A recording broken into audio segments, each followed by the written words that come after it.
morning, everybody. Welcome to our first of our Women in STEM webinar series.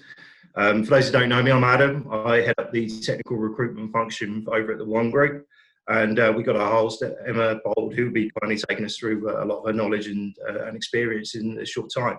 So I wanted just to quick share, I suppose, how we've got here today. Obviously, I'm a recruiter. I hire across a number of manufacturing, technical R&D disciplines, scientific, etc. And I suppose one thing during the whole COVID thing this year is it has given us a little bit of time for reflection on it. And looking back on, some of the placement figures across 2019, we're actually only about sort of 12% placing females. And I wanted to really sort of engage with a few people and try and find out how it is. And one of the great things about being a recruiter is obviously you get to meet people like Emma who give you much more ideas and how we can go about these things. In comparison to our other divisions within the One Group, such as HR, marketing, finance, comparative to technical IT, the balances are way imparted. And I really wanted to find out a bit more about that and, engage with Emma, really kind of a few eureka moments for myself there, and off we go. Hence why I wanted to set this webinar up and really kind of share some of that knowledge out there. So a bit of housekeeping for today. If everyone could put themselves on mute to avoid background noise there. Your videos are off. If you have questions, then feel free to drop those into the chat function. And what I'll do is I'll maybe put those to Emma at the end of each slide. We can take you off mute if you want to engage with Emma as well. But all in all, I hope you enjoyed today. And if there's anything else you need, just drop through the chat function. Thanks very much. Emma, over to you. Thanks, Adam. Oh, we've got a hand up already. That's exciting. Hold fire. Let's see. No. Okay, we're just testing it out. Fine. Good morning. That's all good. Good morning.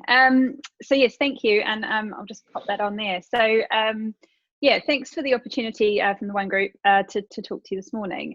This is something I guess is an area that I guess you could say I was passionate about because I am a woman in engineering. But I think I've never really thought about the fact that I was probably the only woman in most of the jobs and most of the organisations I've worked in along my career until fairly recently. And I think this is about actually what I've started to recognise is I've sort of accidentally found myself in a position where I'm almost now a role model for others in the organisation. And I think I realised that as I started to do some reading and started to actually kind of start to consider things like they talk about the gender pay gap reporting, and actually I've done some reading, and I guess I've just opened my eyes up to things that I didn't even recognise I was doing, and actually that the biases that kind of exist, that you kind of always, I was sort of myself a little bit of as a sort of almost a feminist, and actually then start to recognise that some of the things that you are inherently biased about the way we do things, I was doing myself, and I thought, well, that's really strange. So it sparked my curiosity, I guess, and I've done a wee bit of reading around it, and sort of now I guess you find me here talking to you guys this morning. So so here we go. So I don't purport to be an expert, but I do have a perspective, and that's I guess what I'm sharing with you today. So a little bit about me to start with. And I guess so I joined GlaxoSmithKline about 6 years ago, and as I was reflecting earlier this week, I was actually I'm the most recent female engineering experienced hire, which seems a bit crazy at the site where I work. So, site where I work is one of the biggest in the manufacturing network for Glaxo. We make ellipta inhaler products and tablet form of new product introduction. So. For HIV, oncology, cancer kind of products, and also we're now sort of moving towards specialty medicines where we make small volumes of specific disease area focus. So we're quite a we're probably the equivalent of a FTSE 350 company just on the site where I work. So we're pretty big in the sort of in the network. So we're an engineering function of about 190 odd. We went through a sort of a bit of a downsizing last year. Around looking at sort of efficiencies and that sort of stuff, but so yes, I mean, in some senses, we could be considered a company in itself, I guess, is where I'm kind of going with that. So a lot of the stats I'll give you today are all around my experience in the Ware site, and or share a little bit about what we're doing globally at the moment to try and actually share some good practice, but actually to move things. So just briefly, I guess, so I did a degree in an engineering degree in mechatronics. I'm originally from New Zealand, and I moved across here and joined a graduate program for an IT company. So I've worked in a few different things, and I've actually worked across a number of different industries, which I guess has allowed me to sort of see as I've gone, actually, it's no different anywhere from what I've seen at least. So, and certainly my time in the military, so I was in the Navy for 5 years, you know, and it probably echoed my time at university pretty accurately, which was I was the only female engineer. I was the only female engineer through all my training, and then I was the only female engineer when I was at sea as well. And yeah, had a small soiree into the construction industry for a couple of years before sort of landing in GSK 6 years ago. Earlier this year, I was made a fellow of the Institute of Mechanical Engineers. I'm, as it says there, one of 3% of the fellows who are women. I'm actually one of the youngest fellows as well in the institution, which was a bit of a surprise to me. So I've kind of, this year, I've sort of found myself in a position where I recognise actually I have a responsibility now as a leader in the profession to actually start talking about some of these things, because actually up until now, you've just not had the voices around the table. So that's where it is. And I guess the other bits, just to call out very quickly, I've been quite involved with early talent, and that we call early talent apprenticeships and graduate programs since I've joined GSK, and that's where I guess I've managed to make the biggest impact. So when I joined GSK 6 years ago, I kind of got handed the apprenticeship program, which had 15 engineering apprentices in it at the time. They were all men, all young men. Who, you know, and we've got quite a good program that's grown talent within our business quite successfully over the years. But it did make me wonder why it was I just inherited a program full of young men, and actually why was there no diversity? So that was sort of one of the things that I started to look at as that went through, and it's some of those principles have pulled through into the graduate programs that we've run as well. So and we've moved that from 100% men into what was a 50-50 intake over the 5 years that I looked after the program, and has continued when I handed it over earlier this year. So I guess that's where I'm coming from a little bit there. So I'm going to sort of just check that you're all awake still. So we're going to run a wee poll, and I'd just be curious to know what industry you guys are all operating in. So could you fill in the poll? If you've joined by webinar, by web, you might not be able to do it, but anyone that's joined using the app should be okay.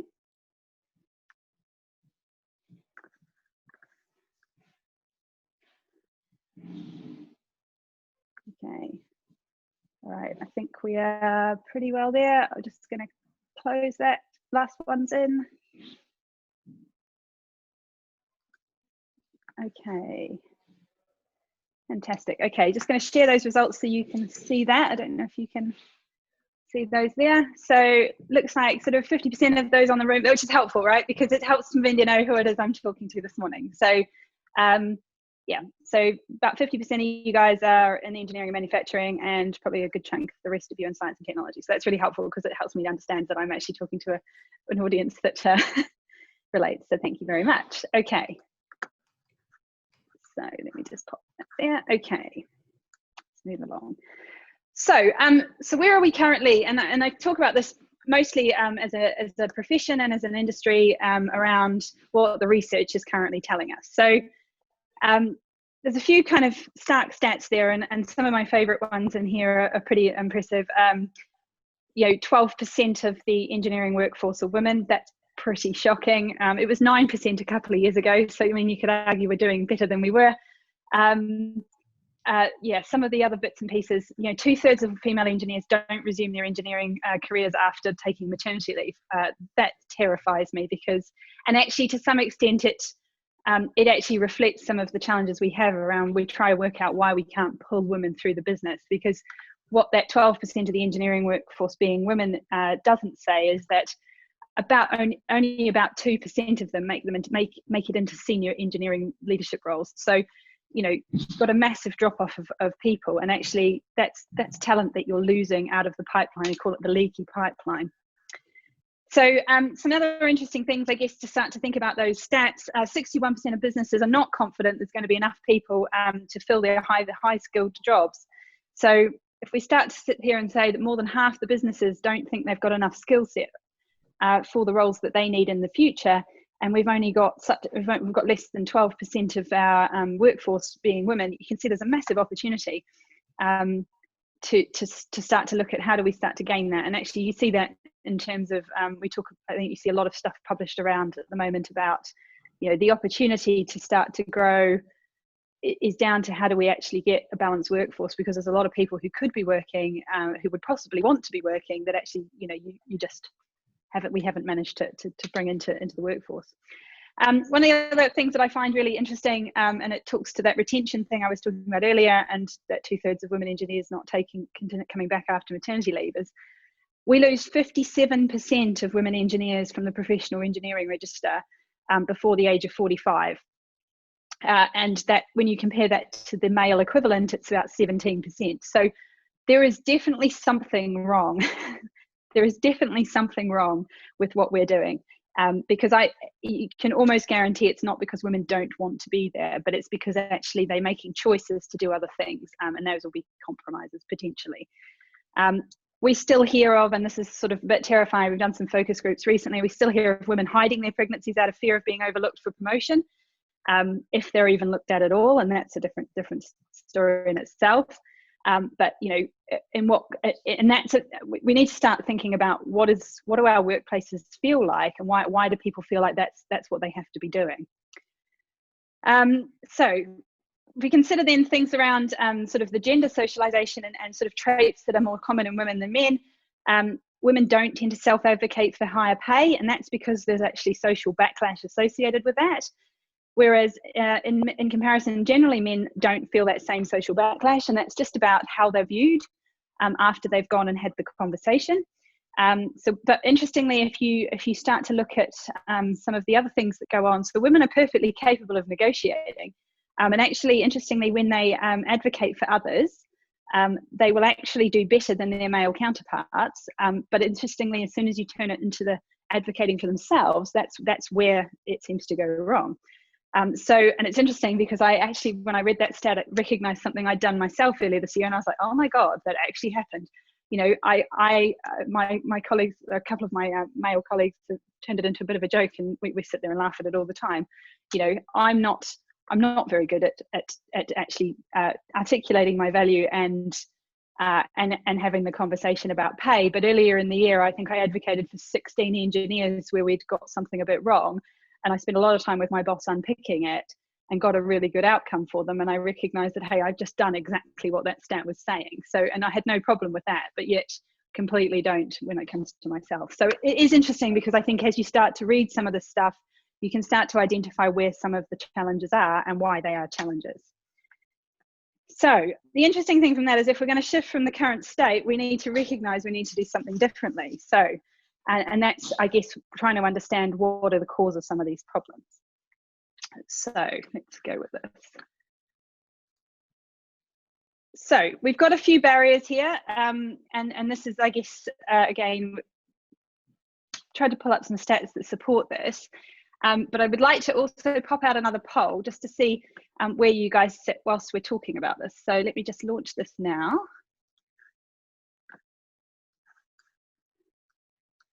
Oops. So the barriers around talent pipelines. So STEM education and outreach. I mean, that's a whole topic in itself, really. We could go on for a long time about this, but there is a massive issue, I think, to pull out here around the perception of engineering and science subjects for girls, and the low numbers of girls choosing to keep their STEM subjects. So I think that's an interesting thing in itself. Why? And interestingly, the numbers tell us. So I think if you can see these here, particularly interesting, these purple bars, they almost all sit above the blue bars, which is actually the women and men's, female and male performance effectively on taking up different STEM subjects. And they almost always outperform their male counterparts, yet the numbers actually choosing them compared to male counterparts is much lower. And it comes back to confidence, which is a really interesting point. I'm just going to end the poll. Thank you very much. And share those results.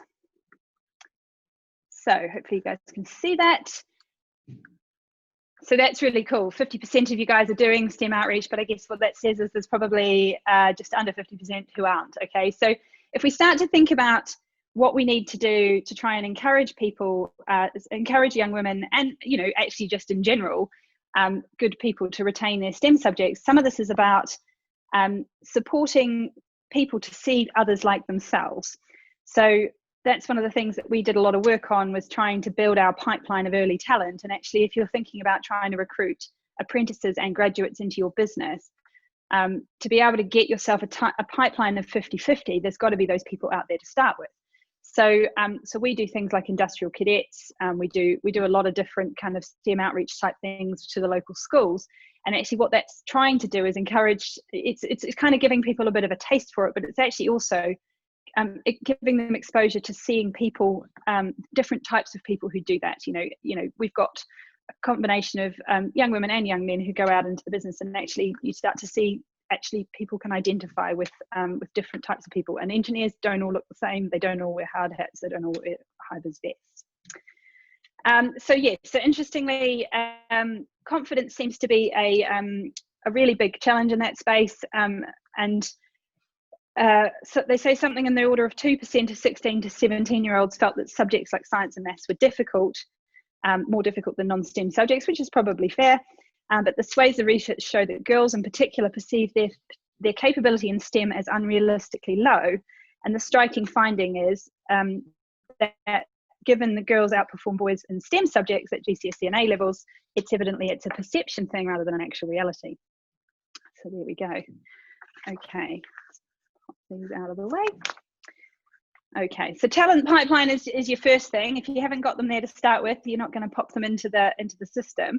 Okay, some of the other things to consider there as well around unconscious bias. Okay, so it is really important to recognize that actually businesses, in terms of, they have a huge responsibility in terms of how you can engage with your local communities. And like I said, that's part of the reason we've been able to shift our hiring balance, is actually because we're much more visible, and actually people think about, I might like to work there, I know a bit more about it. And I think a lot of it's down to awareness and education. There's a lot of importance around lot of evidence around the importance of role models. So if I can see someone like me, I can believe that I can become like that too. But actually, that's all very well getting everybody to that point, but actually if you've then got a load of bias within your system, actually you might be filtering out those candidates before you get there. Okay, and that's about us, and there's bias inside the system, there's biases around our policies and procedures. If we don't know our current state, how do we move towards that?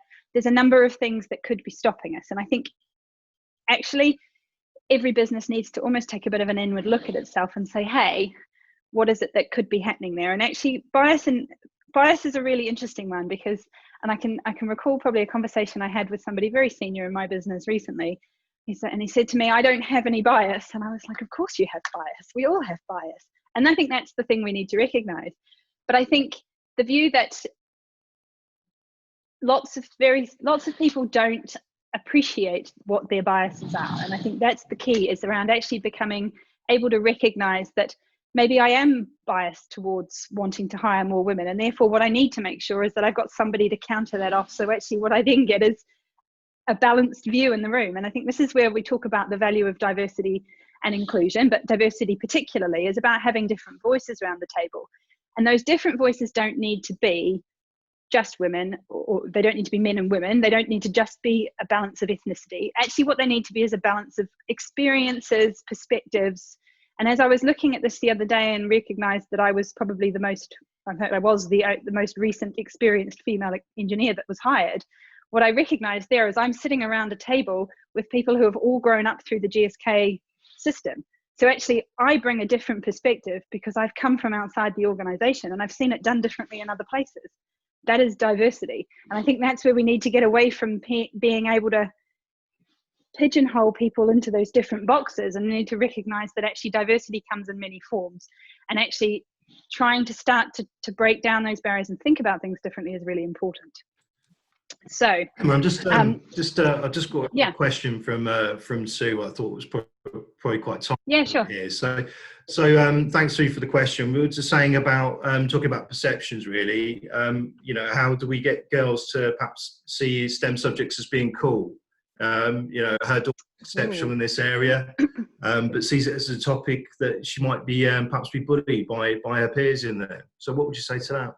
Yeah, that's a really interesting thing, and I think it's back to that piece we talk about perception, because actually, I can totally see it now, and I sort of think back to when I was doing physics at school. Physics was my favourite subject, and there's a piece around it's how do you make it fun, and how do you make it something that more people will do. And I suspect the reason that people are like that you have those that we have those challenges is actually because not enough people are doing them. So it's seen to be the thing that the smart kids do, because actually the view is that you have to be clever to do those subjects. Actually, so I was talking to somebody a little while ago about mathematics, and how actually, you know, everyone's like, oh, I wasn't very good at maths. And actually, if your kids, and I heard that as a kid as well, my mum was like, oh, I was never very good at maths. And I was like, I actually quite like maths up to a point, and then I found it really difficult. And actually I found it really difficult when I got to university. It was probably the worst subject I did through all of university. I failed at least 2 papers as I was going. And I think it comes back to, it's a perception thing. So if kids hear, oh, mum wasn't very good at maths but dad was, then suddenly there's that thing where they're like, oh, maybe it's because you're not very good at maths if you're a girl. And I think there's a thing there which I don't even necessarily think it's done consciously, but I think it's that piece where actually a lot of capability in maths and science is actually down to the quality of the teaching, and actually about how do you make it something that's not something that only, you know, the smart kids do, that it's actually something that more widely people pick up and take on and carry on. So I think it's very difficult, to fix it as a single, as you're saying, you're the mum of a daughter. But I think the piece is around how do you start to make it fun. So things like coding clubs and after school sort of science things, science activities, those sorts of things where you can turn something that's educational into something fun, I think is really important. And some of the things we've done around, as I said, we've done the industrial cadet scheme, stuff with the STEM ambassadors out in school, where we basically try and take science-based activities into schools and make them fun and make the learning fun. But I think we also need to do some work around supporting teachers. So in secondary schools, it's much more curriculum driven, from a, the quite directive, I think, in what's taught.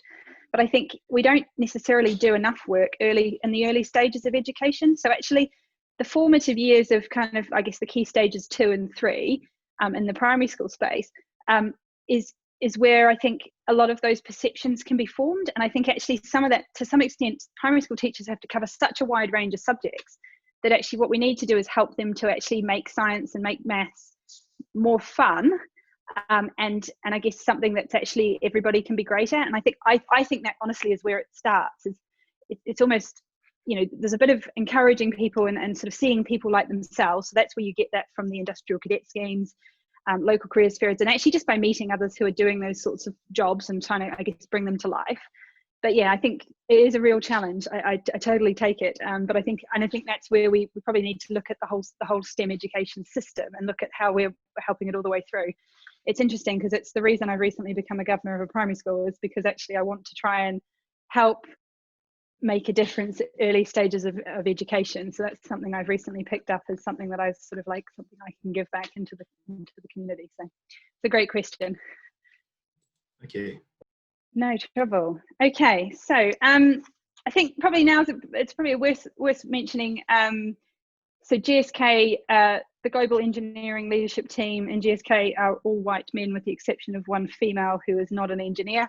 And interestingly, she's leading the charge around diversity at the moment with me. So we are by no means the shining example of what good looks like yet, but we are absolutely on the journey, and our CEO is absolutely committed to making sure that our business reflects the communities we work in. So that's certainly somewhere we're kind of aiming for.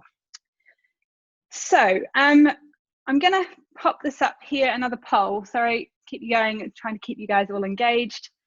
So I'm going to just launch this one here. Keeps moving. So diversity and inclusion. So I want to talk about, so the question there is about who is it that has responsibility for that in your business? So there you go. So I think what's really important is actually, if you don't have a target, how do you know where you're going, and how do you know how you're doing? And I think, I've done a lot of, I'm doing an MBA at the moment, and one of the things that we pulled out in operations management is what gets measured gets done, which I absolutely love, because I work in a medicines factory fundamentally, and we are all about visual performance management. And you go into any lean or efficient manufacturing space, and there'll be visual performance metrics all over the place, but actually this is one we don't put on the board. This is one that I don't think anyone probably puts on the board, and actually I would be willing to bet that a lot of people don't measure it at all. Right, let's end this and share with that. Thank you very much. So there we go, the overwhelming majority, it sits in HR, right? Okay, and I think that's true for us as well. All the roles that are called diversity and inclusion manager or whatever, for us also sits in HR or sits in a corporate function. And the fact that we're seeing here, 5% the responsibility belongs in functional areas. I'd be really curious to know where that other 11% is. So the other. So I guess my message here is, if this is just an HR problem, then what we're going to rely on is HR people to fix it. And personally, I think that is helpful in that what you've got is expertise, but actually what we need to recognize is that it's the functional areas that fundamentally have to change the way you're doing things. Because actually, if you carry on recruiting the way you've always recruited, if you carry on with the cultures you've always had, what you'll get is the same thing. And that's kind of where I guess I've got to with this. So inclusion first. Okay, so you can do all the best recruiting in the world and bring in the most diverse team ever. If when they get there, it doesn't feel like a great place to work, it's going to make no difference. You're going to lose them. So for me, the most important thing is to try and create the right culture. And actually what you need to work out is what does good look like? So there's a piece here around the leadership have got to be brought into this, and they've got to be the ones who own this and sponsor this. And what you then need is effectively to create a bit of a movement, and you need to engage people. And actually there's some urgency, there's a bit around forming a team, and then you guys collectively would need to build a plan. And actually that's kind of where we're at the moment from a GSK perspective. I'm working with so we effectively have engineering functions in all of our sites, and then we have a central engineering function who are responsible for the likes of the standards and kind of effectively making sure that the right things are happening, and there's a lot of, I guess, oversight, management, leadership from them. And actually this program is coming from them, but it's with engagement from people in different parts of the organization to try and make sure that we can effectively start to make a difference. Because actually what they've, I think, recognized is almost all the recruiting happens at the site level, and actually that's where the majority of our diversity is. So but actually how do we start to feel more connected? So it comes back to change management and good change management, which I think we all probably have experience of that in different ways. But I think the first place to start is, what do you want the place to feel like? How do you want it to feel to come to work? And actually, if you don't know what's wrong, start by talking to people and asking them. Leader listening sessions are things which I think actually have a huge amount of power. Reverse mentoring is another really great way of doing that. And I think it's about recognizing that if you are in the majority, which in engineering is white male, then what we need to start to build is majority allies. Okay, so and there is huge amounts of great reading material that help people to realize how they become allies. And I went to a talk it was about a week before lockdown happened in March. At the Royal Academy of Engineering, and it was done as a combined talk between the Royal Academy of Engineering and the Chartered Management Institute, and it was titled "Why Women Can't Be Successful in STEM." And I thought, hell, this should be interesting. And what was fantastic about it was we had some senior women in different engineering organisations and tech organisations. What was fantastic was it was a reasonably balanced panel of people. And actually, probably for me, the most interesting speaker there was the chairman of, I think it's Mott MacDonald, one of the big engineering consulting companies. And he spoke very eloquently about how he thought for a long time that he thought he was a supporter. And actually, it wasn't until he really did some digging that he actually recognized that he had a lot of work to do. And he's done that work, and he's been very vocal about actually you can't change, it's for me as a female engineer in a minority, it's very difficult to change a whole business. I can encourage people to think differently, but actually it needs to come from within the majority of the organization to actually recognize they need to do something differently. And actually those allies in those positions of leadership in the majority, you know, they're the ones that speak out and say, well, actually, hang on, why wouldn't we do this differently? And it's that they are almost trying to challenge recognizing from a different perspective. So I think that's, for me, that's where you know, the leaders in the organization need to start and actually understand why it is they want to make the change, and actually start to appreciate what's wrong with the organization. And actually the big piece about that is it becomes about being vulnerable. And actually a lot of senior leaders aren't willing to be vulnerable, and that's about them saying, hey, I actually don't know, I'd like to learn more, you know, being open-minded enough about wanting to understand it. So yeah, so inclusion and changing the culture of the organization so that when you then recruit your diverse people into it, actually it doesn't feel like they don't belong, because actually that will be the first thing. You'll keep them for a short period of time and then they'll move on.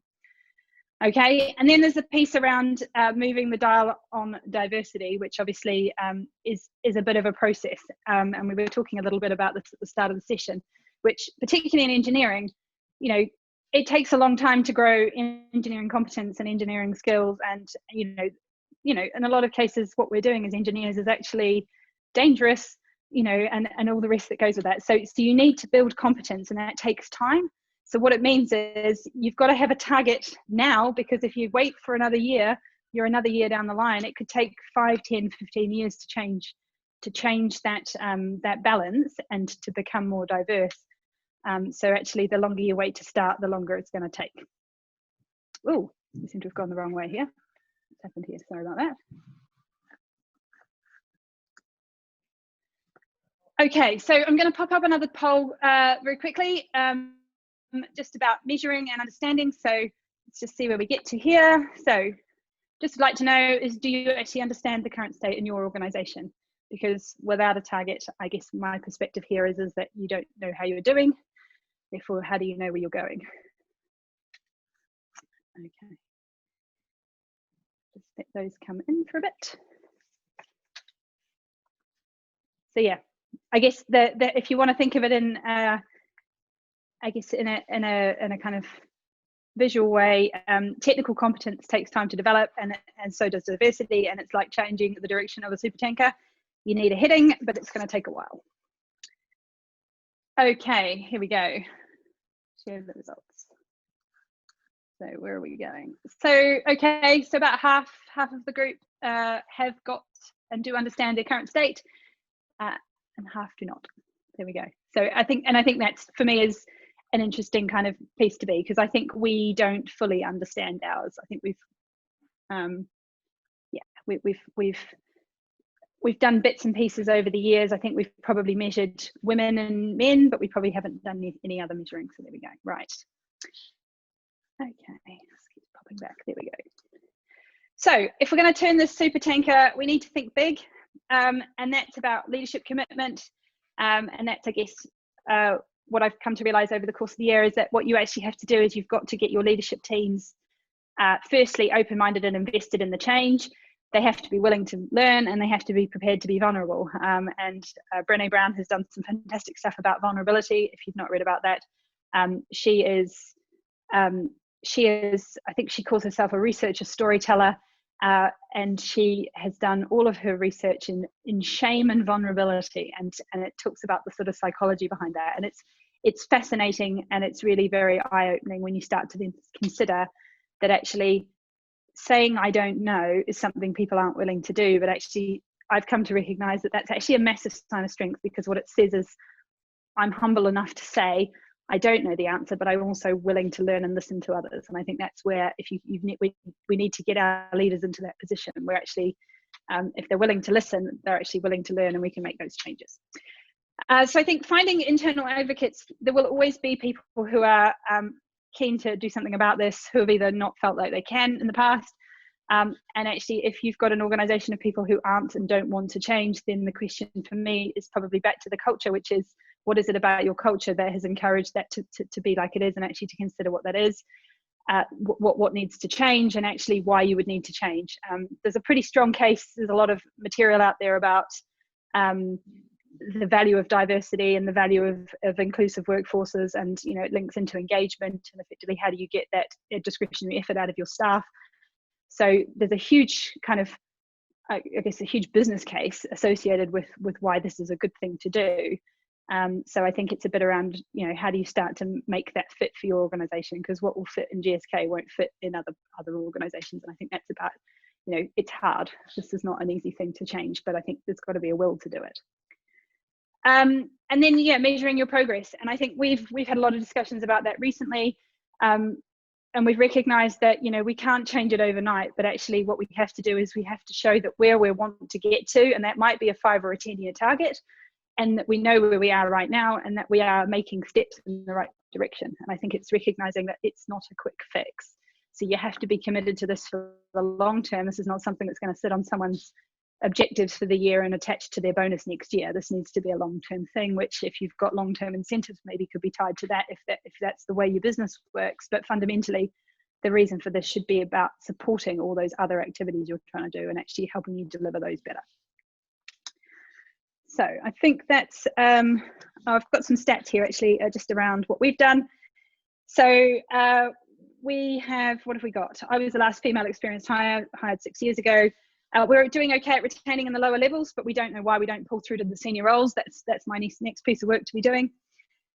We've split our organisation by unionised and professional grades. So we have technicians who sit within a negotiated workforce. So our apprentice program has enabled us to make a shift from 1% female in that negotiated grade 5 years ago to about 5%. So it's still not great, but it's a hell of a lot better than it was. And we continue to make those kind of direction that change, but that takes time. Our overall organisation at the Ware site where I work sits at around 12%, which tells us that even though we've been doing this for 5 or 6 years, we're still no better than the industry average, which is a bit of a stark realisation that you've been working at this for a period of time, and that's how far we've changed it, which tells you how far behind we were when we started. Yeah, and in the last 5 years, we've moved the dial of BAME representation as well from 1% to 4%. So again, it's a slow process. For BAME representation in engineering, it's about 9%. So again, we're not where we need to be, but we're moving in the right direction. Just to pop in with a question there, Emma, because we've got one from Rebecca on the call here. Just saying, I don't know if this is the information is given over there will help, but Emma's asking if we can have some examples of targets that people are allowed to have. So whether what you're allowed to collect in terms of diversity information. Yeah, and this is a real challenge for us because we were trying to work out where we were earlier in the year from a whole kind of a global engineering perspective. So I can look at my site, I can say, okay, there's 183 engineers or whatever it is, works inside the site. I know every one of those. And so we kind of know where we sit in terms of how we're doing. When we start to look at that as a global, I mean, my company is 100,000 people globally at the moment. It's huge, and we're about to split in two anyway. So there's a whole load of stuff going on there. But actually, yeah, so HR are very protective of the data, and they are very, very, rightly so, because what we need to make sure is the data is used in the right way and not the wrong way. So I completely agree. It's difficult to know how to measure. And I think there's two things there. Firstly, that's the importance of having senior sponsorship, because if you don't have people at the top of your organization bought into what's going on and actually should be leading it and role modeling it, then the biggest challenge you're going to have is you won't be able to access these things because you won't have somebody there to say, hey, this is important to me and I want to see the data.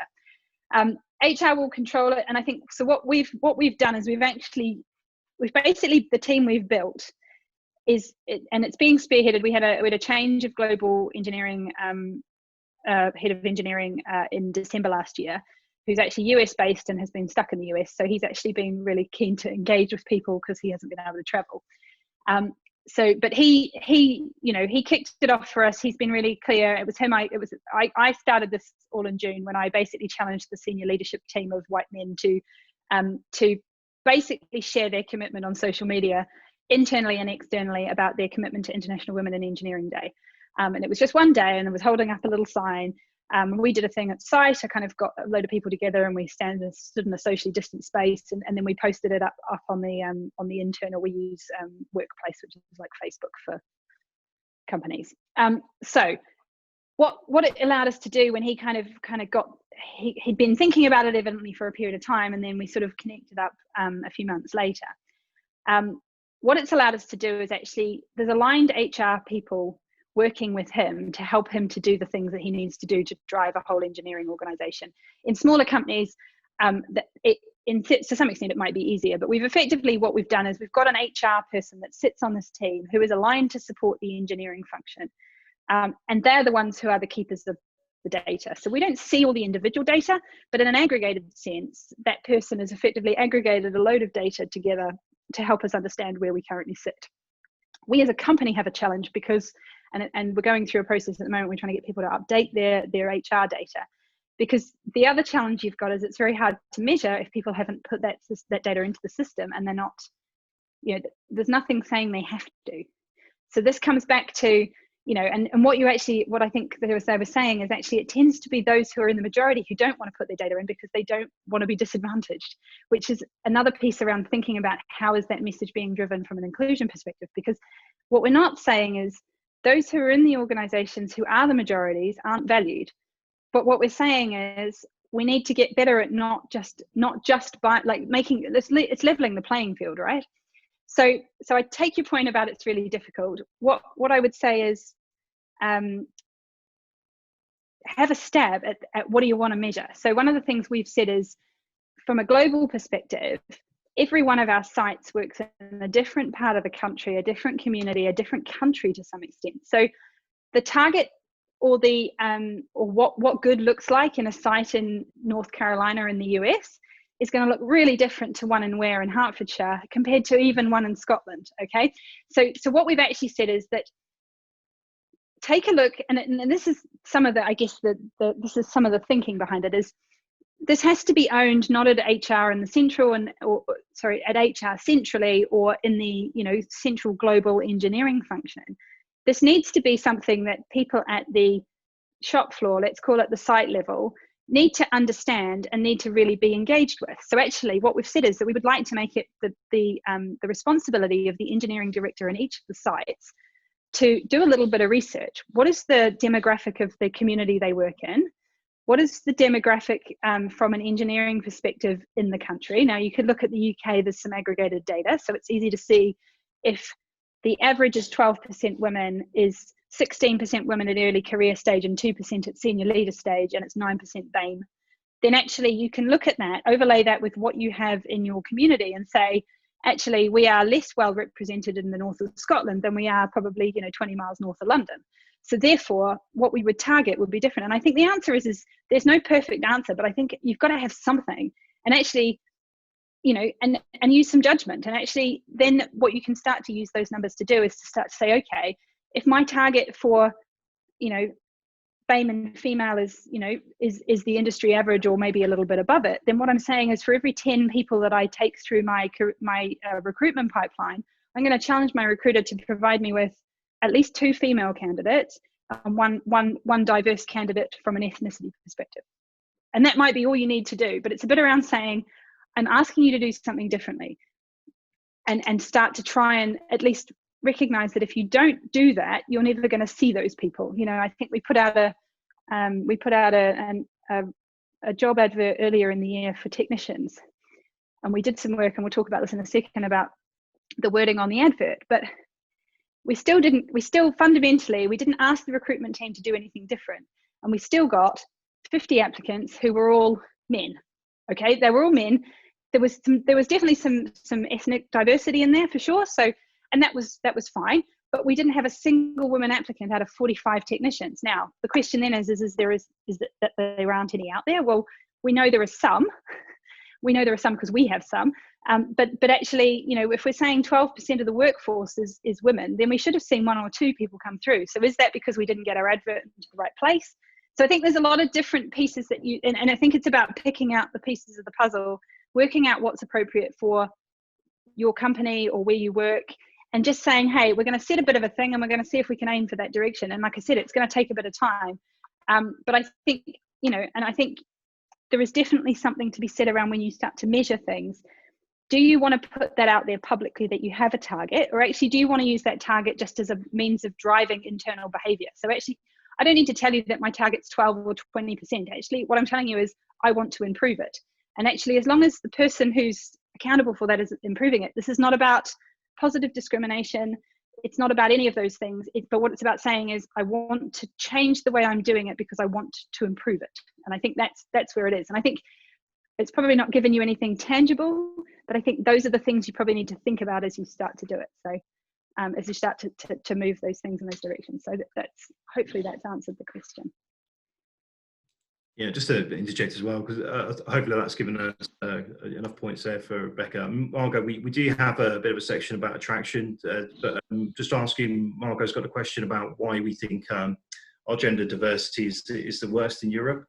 So I thought that's probably quite a timely one there. Any idea? Yeah, it's and I think it's back to I think it's back to the way we socialize our young women and young men, our kids, and I think it's also probably, you start to look at engineers are protected titles in Canada, the US, and in Germany, and in parts of Europe for sure. So I think there is a piece here where, your gas man from British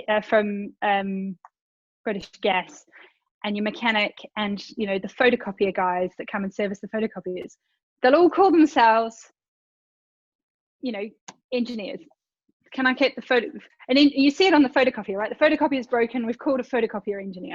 No, you haven't. You've called a photocopier repairman, or you've called a photocopier technician, possibly.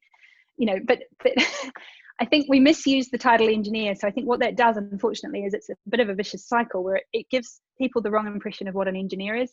And that is not a simple thing to fix. But I think it's that piece around awareness, education, engaging with schools and these educational programs, and the Royal Academy of Engineering has been doing a lot of good stuff. So this is Engineering Week, was I think a week before last, and again it was all about trying to push out pictures of, and you see, so this is the one of the million STEM, the WISE campaign did a thing earlier in the year as well around pictures of what women engineers looked like, because we don't all walk around in hard hats and high vis.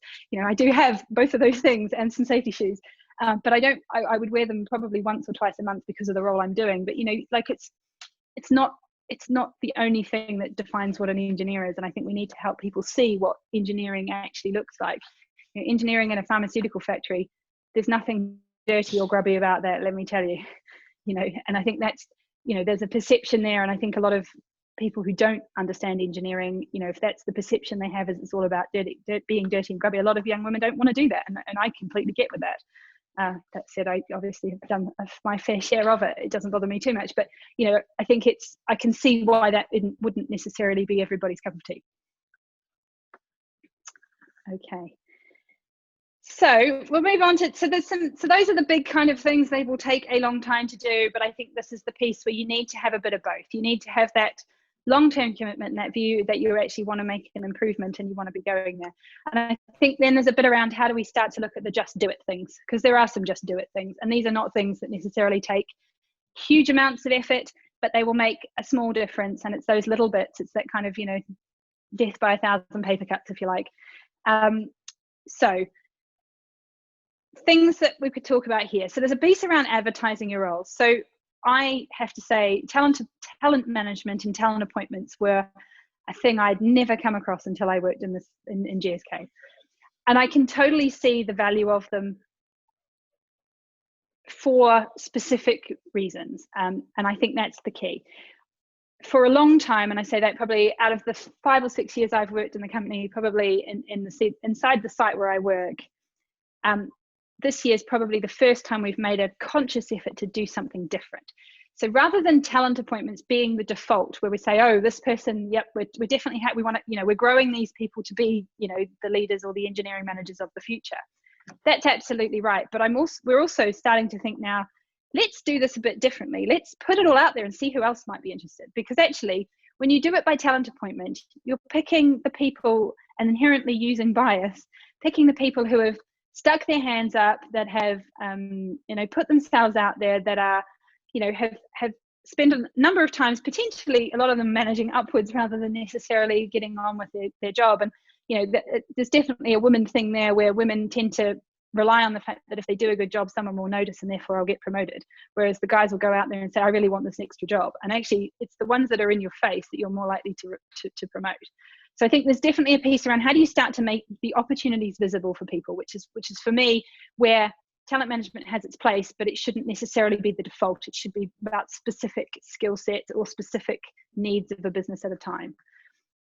So if you're going to get your roles out there and advertise them, what you need to then think about is how is that worded, how is that being presented? Okay, so there's some bits of reference material all the way through this presentation. We'll make the presentation available because I've got some references at the end as well. But Harvard Business Review have done this, and it came out of, I think, a work that was done by actually Hewlett Packard a few years ago, where they did a bit of a survey around why are women not applying for these jobs.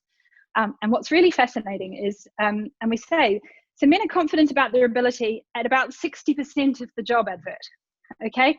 Women don't feel confident enough to apply until they've checked every single item off the list. And I'm sure that's been quoted a number of times.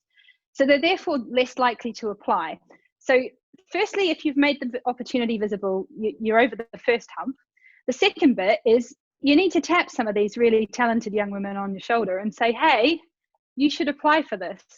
Because sometimes it's just that little kick that you need to actually, and you know what? The worst that can happen is you're not successful, but you get some great feedback and you understand where your gaps are. The best that can come out of this is you get the better candidate, right? The person who comes out of it and turns out that, because often the women will be much more qualified than their male counterparts, but actually they won't even put themselves forward in the first place. So the McKinsey report found that men are often hired and promoted based on their potential, which is the other really interesting thing. So we talk about talent management being a combination of potential and performance. Okay, so if men are promoted on their potential, which is their potential to perform in the future, women are promoted generally on the basis of their performance, experience, and track record. So it's backwards looking. So invariably, it'll be recency biased. So it'll be how's that person been performing in the last few months, rather than how's that person got the potential to perform in the future. So there are some things there which, and it's like I say, it's almost all entirely unconscious. I don't believe there are many people who go out deliberately trying to do this, but actually, it's how we look at people. It's how we've been socialized, and I think those are the things we have to try and break that cycle. So we need to think about how we do those things. So the other thing to consider, and I think this is a point I made a wee bit earlier, is that where you advertise your roles depends on whether it gets in front of a diverse range of people. So if we just pop ours out on GSK Careers, then actually that's great, but we're only going to get the people that go to GSK Careers to look for a job at GSK. You can push them out. So things like, why is the Women in Science and Engineering campaign have a job board, and be explicit about things like job sharing and flexible working, because we talk about 2/3 of women not returning to engineering after they have children. We've got a couple in our business who are working 3 days a week, and that works for them. Actually, we've never yet been brave enough to go down the job share route in engineering. It's something I'm pushing really hard on. I don't have children myself, but actually I recognize that that's a real barrier for people, and I think it's those sorts of things where if you don't say it explicitly, they'll just assume it's not available, as a general rule. Okay, so if you haven't considered that in the past, maybe now's a really good time to do that, because actually there's returnerships, those sorts of things. There's a really good women's hour article, actually, the BBC did a little while ago. There are 2 women who worked in the civil service who were promoted and actually were given sort of honours together, and they basically had a career together on a job share for 25 years, and they'd been promoted every way through there. And I think it's a bit around, it works for some people, it doesn't work for others, but I think there's a piece around being open to it, because actually a year ago we probably wouldn't have even been open to it in certain parts of the business. Okay, so I without embarrassing Adam here, I pulled one of Adam's jobs off the One Group website, and put it through what we call a gender decoder. Okay, so there are certain words that tend to be masculine and feminine coded effectively. So when you're advertising your role, it's not just about thinking about whether you want to call out the likes of flexible working options and job shares, but actually also considering whether the language you're using in your advert is actually secretly actually only really appealing to male or female applicants. So I can think of this, regularly read job adverts and think to myself, oh God, I wouldn't want to do that job. Can I tell you why? No. Can I tell you why at all? I have got absolutely no idea. But I think probably what it comes down to is the language that's used in it. So if you think about the words bossy and feisty, okay, they are almost never words that you would use to describe men. And research has shown that it puts women off applying for jobs that are advertised with masculine coded language. So therefore your choice of language in job advertisements, particularly with engineering roles, if you're trying to attract a diverse applicant pool, is really, really important. So there's a link there to a gender decoder. It's free. You just literally copy and paste the text and put it in. This is what we got when I popped Adam's jobs through the gender decoder.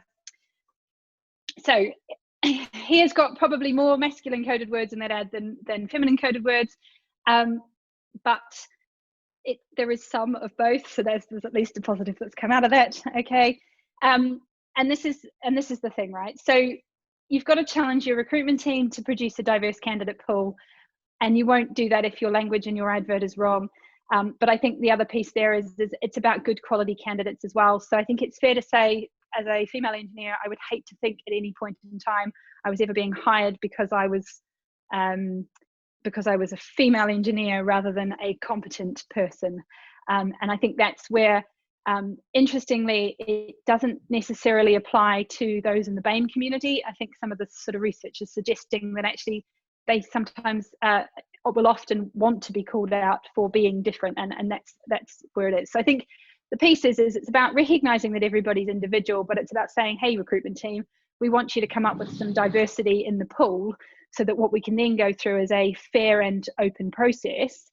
And actually by doing that, what we will get is the best candidate for the job. And sometimes that will be somebody that fits the majority profile. But I think it's about recognizing that if you've had a diverse pool to start with, you've opened yourself up to some diverse candidates. And actually then by having a diverse, because the other thing is you can have a diverse pool, and I made this point to somebody quite senior the other day, it's all very well having a diverse pool, but if you've still got the same panel of people interviewing, you've still got that bias inherent there. So how are you making sure that you've also got diversity in your interview panel? And that was one of the things we did in the very first year I did the apprenticeship recruitment, was made sure that I considered who were the people that these apprentices were going to be working with, and how do I make sure that I pulled some diversity from across the business to make sure that we didn't just all have one person's opinion, because my opinion is all very well, but I don't have to work with those guys, you know, day in, day out for 6 months at a time as they rotate through the business. So actually we got quite a range of people, and actually what we got was a much better range of output at the other end. And it's because what you have is different perspectives, and they see different things in different people. You know, hiring bias, I hire someone like me because I can see myself in them, is a real problem. So the way to get around that is by making sure you've got different kinds of people, because somebody will see something the others don't. And just that last point I'm going to make, go on. I was just going to say, I just thought maybe timely to come back to a question from a little bit earlier from David, really to sort of asking about, you know, how you would see the understanding the risk of change by the organisation versus the benefits. And I thought, you know, in terms of how you've looked at your panel and obviously the risks involved in it, I thought maybe that's a good time to ask this. Yeah, I mean, it's like anything. Some of it's trial and error, right?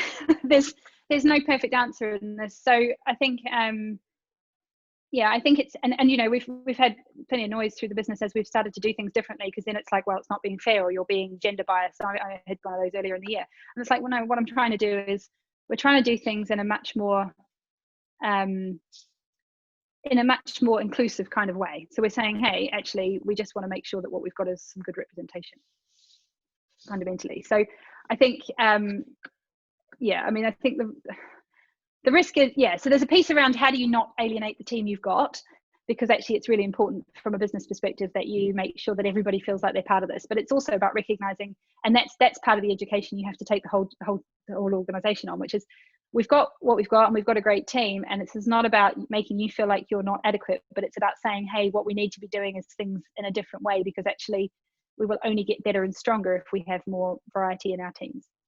So it's not trying to get rid of those who are in the majority, I think. But yeah, I mean, for sure, that's something, and it's something we've consciously thought about. How do we not alienate our majority? Definitely. Okay, just the last point on this, and I'm coming to the end. I'm conscious I'm probably a little bit over time. Clustering women together in teams rather than sharing them round. Okay, this is something that, again, we probably hadn't thought about. So it's, yep, well, we need some diversity in our team. Let's hire that woman into this team. Well, that's great. But if she's the only one, she's just going to feel completely not like she's part of the team. Now, that's not always true. But I think it's fair to say what I've observed this year is there's a few areas where we've got 2 or 3 women working together or working in teams together. And actually you see them together. They'll go for lunch together, and it sounds ridiculous, and they don't necessarily work together as all day long, all the time, but actually there's an element of actually a bit of community. And I think I've come to recognize, actually, as I've gotten older, how much I appreciate having some female company around, as well as because actually it can be exhausting just being the only one in a group all the time. And I did that all the way through my military training. I was the only female engineer through all of that training, and and on board the ship there was one other woman in the officers' mess with me. So and it is exhausting, because you're in an atmosphere that's just not, you're not 100% comfortable in all the time. So I think you can feel comfortable, and it's interesting to sort of see how that goes. But I think there is some value in how that kind of popped together. Actually, you can build some strength in that team. Okay, there's lots of other things you can do. I'm not going to go through these parts, but I think it's about recognizing that there's lots of things. Intersectionality. How do some of these things overlap with each other? So I'm a female engineer, but that's not the only identity I have. So it's actually understanding that a black female engineer will have a different set of challenges to me as a white female engineer. I think intersectionality is a really interesting thing. It's something that a lot of people haven't come across before, but I think it's recognizing there are lots of different types of diversity, and it's just recognizing that what we need to do is treat people as individuals a bit more. Okay, and then I just want to leave you with this, really. So, and this is back to the point I made about Brené Brown. So yeah, basically you've got to have leaders who are prepared to be vulnerable, and if you don't, then the challenge you're going to have is nobody will have those difficult conversations and work out what's going on. So the piece around how do you build trust, and how do you start to work together, and actually it's okay for your leaders to say, I don't know, but I want to do better, because actually that's, I think, all we're saying. Right, thank you very much. We'll take questions and answers. I'll pop the one group thing. I'm conscious. I'm so sorry. We are a few minutes over, but I'm happy to stick around for questions if people have got them. And I think I'm happy to do that by if you want to come off mute and ask them, or whether you want to ask them in the Q&A. That's not a problem. Oh, well, thank you, Emma, from my side. Anyway, I thought that's really informed stuff. Yeah, questions from anybody at all? I'm sorry, Emma, I was going to say, I think there are a few outstanding in the Q&A box. I don't know if you want to have a look. Okay. Make sure those have been answered. I did try and tick some of them off as we went, but just in case there's any more in there that you didn't cover, I know that there's a couple that I might have missed. So yeah, it might just be worth checking those. No, fine.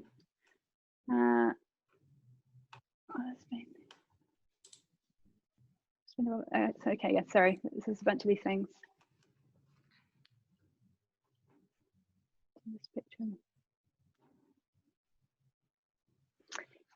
This is a question there about allowing people to speak what their ethnicity is, for example. So, I mean, I think the answer to that is so there's a piece around, and I think this probably comes all the way through, that inclusion, in my view, an organisation that is inclusive recognises that you have a variety of different people, and that you have, and it's back to that intersectionality piece, which is about treating people as individuals and recognizing that there are lots of different pieces. Mental health is definitely another one of those things. Experience, background, all sorts of different things. And I think an inclusive culture, in my opinion, is about how do you make the environment that you work in somewhere where people are tolerant of others. Okay, and it's not saying tolerance in terms of poor performance, but it's tolerant of different perspectives, and it's about being respectful. I remember my first job was basically the equivalent of my industrial placement, because I did it in New Zealand. It looked a little different, but I remember walking into the fitters workshop one day, and I worked in a brewery, into the fitters workshop one day, and there was the old school nudie calendars hanging on the walls, and I was like, well, okay, fine. I kind of weirdly, because my dad was an engineer and had been to a number of workshops over the years, and that was kind of what the guys had up on the wall.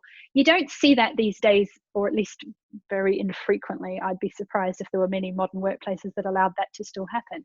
But it was that kind of thing where you just thought, well, that's a bit weird, because you don't see guys hanging up. But then you realize it's just those little things which I think are those things have become unacceptable, and we've moved with the times over the years. And I think those are the things which we need to keep moving our organizations in a way that actually is about how do people all feel like they all have an opinion, that everyone's in a safe environment, they can share that opinion without respectfully. So there's some kind of values and expectations, but actually people can be themselves, they can bring themselves to work and not have to pretend to be something else. So I think that for me is where you, and that, I guess you can see why, if you've got an inclusive environment, then actually what you'll retain is your diversity once you've recruited them as you go through. So I think that's for me is what that really looks like. There's a question here about, mentioned senior level managers communicating D&I externally on LinkedIn for a day. What has been the role of the senior management started at implementing the D&I strategy? The answer to that is it's very much led and owned by the global head of engineering for us, and I guess he's recognised that there's me, there's a couple of others kind of at lower levels of the organisation who are enthusiastic, keen to support it, and what he's done is basically worked with his leadership team, who are all white men, and they've all recognised that they don't have diversity. So one of the conversations I had with them, but they're all sponsoring different parts of our, we're calling it connected and inclusive. So it's about recognising to be connected across the organisation and to make the organisation feel inclusive is our first start in the direction of moving to a much more diverse and kind of a better place to be. But that's very much, interestingly, that and what you keep hearing them repeating is the same, is the words that came out of our CEO's mouth. So GSK's got one of the few female CEO on the FTSE 100, Emma Bould, and she was very clear when she took over the company that it was all, for her, it was all about recognising how to get the value out of our people, and actually that's about recognising that everybody brings themselves to work and that they're valued. And she's the sort of line she's come out with very recently was she wants GSK to reflect the communities that we work in, and we've got sites all over the world. So talking to one of the engineers who leads the Asia Pacific region, he said he gets an email every time they hire a female engineer in Pakistan, and that's because the number of women studying engineering in Pakistan is really, really low. So the fact they've hired one, it's the biggest deal ever, because what they've recognised is that actually it's much harder to hire gender diversity in Pakistan than it would be in the UK, for example. So I think it's about, and that's where we came to with, we can't just set a target for the organisation. We need to make sure that that target is applicable to the different parts of the world we work in, because everyone has their own different challenges. What have we got? Isn't the clustering recommendation more adequate to Anglo-Saxon countries rather than Latina countries? What about the impact of culture? I honestly don't know the answer to that. Happy to say it. I mean, if you've got a perspective, I would love to hear it, because this is a learning journey for me as well. I think, David, if you can come off mute, I'd be happy to hear your perspective on that. You're still there? May not be there. No, it looks like he's gone. Oh no, you're there. Okay, how do I do that? I might be able to.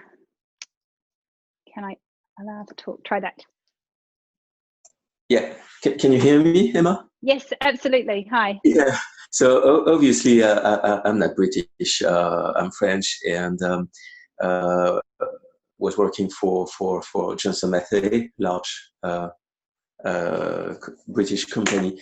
And the first thing which really surprised me when I was going to the city office is that all the black people were having lunch together. All the Asian people were having lunch together, and that's exactly what you described, actually. Yeah. And what I've been working, I think, in so many places worldwide. But this surprised me, and it was just last year, actually. So that's the reason why I mentioned that, because then I talked to the HR director, and he told me, well, this is the way it is here. People really go within clustering together within their community, and they deal about, they talk about the difficulties, how they can really, they manage on a daily basis and enhance their differences. So that is the background of my comment. Yeah, sure. Thank you. I appreciate that.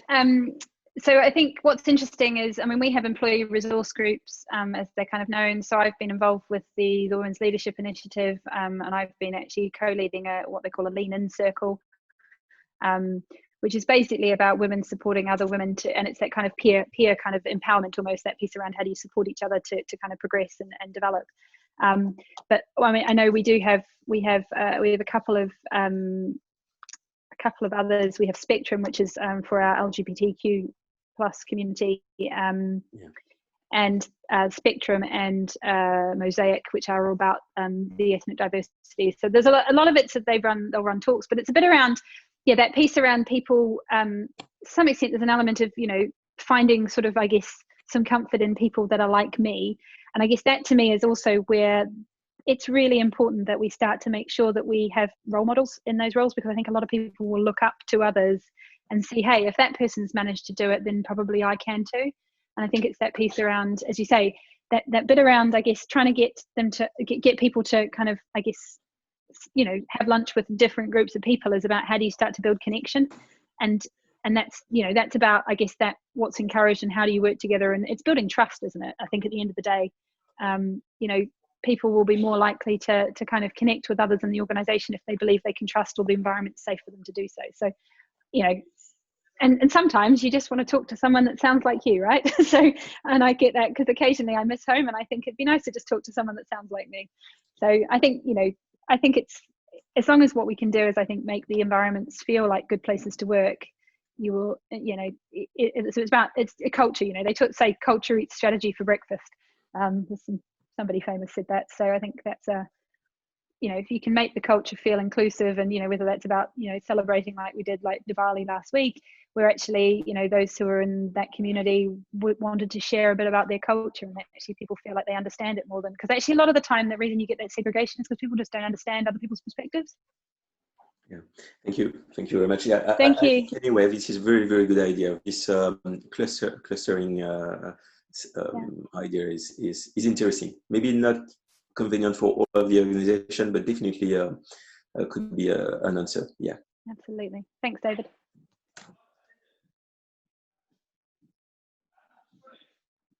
Have we got anything else that's popped up there? Okay.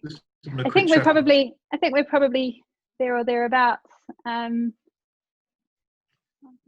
think if there's nobody else specifically, I mean, I'm happy for anyone to connect with me on LinkedIn if they want to kind of carry on with the conversation. And like I said, I think it's like anything, it's a work in progress for everybody. Nobody's there. Nobody can say we've cracked this.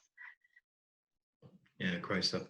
Well, look, once again, my thanks to you, Emma. I think it's been a great and informative event. I think the D&I, there's so many different approaches that there's not one right one there. So I think there's lots of good food for thought for myself, and I'm sure hopefully everyone else who's attended today. As Emma, if you'd like to connect with us on LinkedIn, we'll certainly do that. And also, if there is anybody who'd like to perhaps have a contribution to some of our future webinars around this topic, if you want to drop me a line, I'd really like to hear any of the stories that could be shared here as well. But yeah, once again, thanks very much for joining us, and I hope you all found it good.